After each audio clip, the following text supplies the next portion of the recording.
ஆண்டவரும் இரட்சகருமாகிய இயேசு கிறிஸ்துவின் இனிய நாமத்தில் உங்கள் யாவருக்கும் அன்பின் வாழ்த்துக்களை தெரிவித்துக் கொள்கிறேன். அருமையான தேவ பிள்ளைகளே, new day new hope daily devotion மூலமாய் இந்த நாளில் கூட உங்களை சந்திப்பதில் நான் மிகுந்த மகிழ்ச்சி அடைகிறேன். அல்லேலூயா.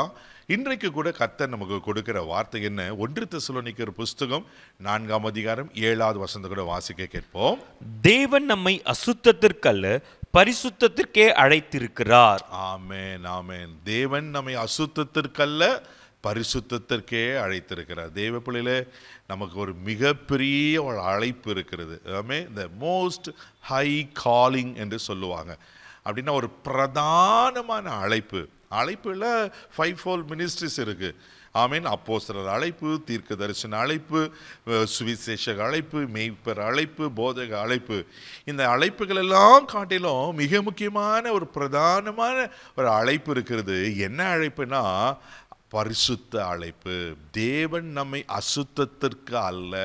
ரொம்ப தெளிவா இங்க தெசலோனிக்க சபைக்கு அப்போஸ்தலனாகிய பவுல் எழுதுகிறார். தேவ பிள்ளைகளே, நீங்களும் நானும் எதுக்கு அழைக்கப்பட்டிருக்கிறோம்? பரிசுத்தத்துக்கென்று அழைக்கப்பட்டிருக்கிறோம்.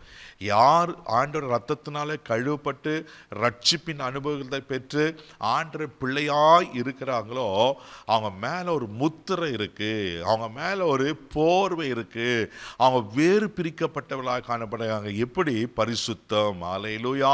தேவ பிள்ளைகளே, ஆமென். பரிசுத்தம்னா அது ஹோலினா என்ன அர்த்தம்? Set apart. அப்படின்னா ஒரு வேறு பிரிக்கப்பட்ட ஒரு வாழ்க்கை, ஒரு பிரித்தெடுக்கப்பட்ட ஒரு சூழ்நிலை, உலகத்தோடு இல்லை ஆண்டவரோடு இசைந்து வாழ்கிற ஒரு வாழ்க்கை. ஆமென், ஆமென். அதுக்கு தான் கர்த்தர் நம்மளை அழைக்கிறார். ஏன்னா வசனம் சொல்லுகிறது, 1 பேதுருவின் புஸ்தகம் 1ஆம் அதிகாரம் 15வது வசனத்தை கூட நம்ம வாசிக்க கேட்போம். உங்களை அழைத்தவர் பரிசுத்தராய் இருக்கிறது போல நீங்களும் உங்கள் நடக்கைகள் எல்லாவற்றிலேயும் பரிசுத்தராய் இருங்கள். ஆமென். உங்களை அழைத்தவர் பரிசுத்தராய் இருக்கிறது போல. தேவ பிள்ளைகளே, தேவன் நம்ம அசுத்தத்துக்கு அழைக்கல அப்படின்னு பார்த்தோம். ஏன் அழைத்தவர் எப்படிப்பட்டவர்? அவர் பரிசுத்தம் உள்ளவர். உங்களை அழைத்தவர் பரிசுத்தராய் இருக்கிறது போல நீங்களும் உங்கள் நடக்கைகள் எல்லாவற்றிலும் பரிசுத்தராயிருங்கள். ஆமே, நாங்கள் முயற்சி செய்வோமே. ஆமே, கொஞ்சம் கொஞ்சமாக ட்ரை பண்ணுங்க. தேவைப்படல ஒரு எடுத்தோன்னே 100% நம்மளால் அந்த பரிசுத்த ஜீவம் வாழ முடியலனாலும், காண்பிக்க முடியலனாலும், அட்லீஸ்ட் கொஞ்சம் கொஞ்சமாக ஒரு சில காரியங்களிலாவது நம் மாற்றங்களை உண்டு பண்ணுவது அவசியமாக இருக்கிறது. தேவைப்படல உங்களை அழைத்தவர் பரிசுத்தராக இருக்கிறது போல நீங்களும் உங்கள் நடக்கைகள் எல்லாவற்றிலும். அப்படின்னா நம்ம வாழ்க்கையே பரிசுத்தமாய் மாற வேண்டும். அதுதான் அதன் அர்த்தம். உங்கள் நடக்கைகள் எல்லாம், நான் எதை செய்தாலும் அது பரிசுத்தமாய் காணப்பட வேண்டும். நான் எதை யோசித்தாலும் அது பரிசுத்தமாய் காணப்பட வேண்டும். நான் எப்படி நான் வாழ்ந்தாலும் என் வாழ்க்கை எப்படி இருக்கணுமா? பரிசுத்தமாய் காணப்பட வேண்டும். அல்லேலூயா. அதை தான் ஆண்டவர் எதிர்பார்க்கிறார். ஆண்டவர் நமக்கு அதில் வெள்ளியை கேட்குறாரா, பொண்ணை கேட்குறாரா, பணத்தை கேட்குறாரா, இதை கூட அதை கூட கேட்குறாரா? எதுவுமே இல்லை. நான் பரிசுத்தர், அதனால என் பிள்ளைங்களும் பரிசுத்தராக இருக்கணும், அப்படி தான் எதிர்பார்க்குறேன். இப்போது ஒரு நல்ல எஜுகேட்டடாக இருக்காங்க, ஒரு காலேஜ் ப்ரொஃபஸராக இருக்காங்க, ஒரு டாக்டராக இருக்கிறாங்க, ஒரு என்ஜினியர் இருக்காங்க. அந்த பேரண்ட் என்ன பண்ணுவாங்க? தான் பிள்ளையும் நல்லா படிக்கணும், அவன் என்ன காட்டிலும் அதிகமான ஒரு நிலையில் வரணும், அவங்கள ஒரு டாக்டராக இருக்கணும், அவங்கள ஒரு இன்ஜினியராக இருக்கணும், அவங்கள ஒரு ப்ரொஃபஸராக இருக்கணும், அப்படி தானே எதிர்பார்ப்பாங்க. அது தப்பே இல்லைல்ல. அதனால தான் ஆண்டவர் சொல்கிறார், நான் பரிசுத்த ஆகியா நீங்களும், என் பிள்ளைகளாகி நீங்களும் பரிசுத்தராக இருங்கள் என்று. தேவ பிள்ளையில, நான் பரிசுத்தமாய் வாழ நம்ம அர்ப்பணிப்போம், முயற்சி செய்வோம். சங்கீதம் 106:39 கூட நீங்க வாசிப்பீங்கன்னா அழகா சொல்லப்பட்டிருக்கும். வாசிக்க கேட்போம். அவர்கள் தங்கள் கிரியைகளினால் அசுத்தமாகி தங்கள் செய்கைகளினாலே சோரம் போனார்கள். பாருங்க, இங்க தானே பிரச்சனை.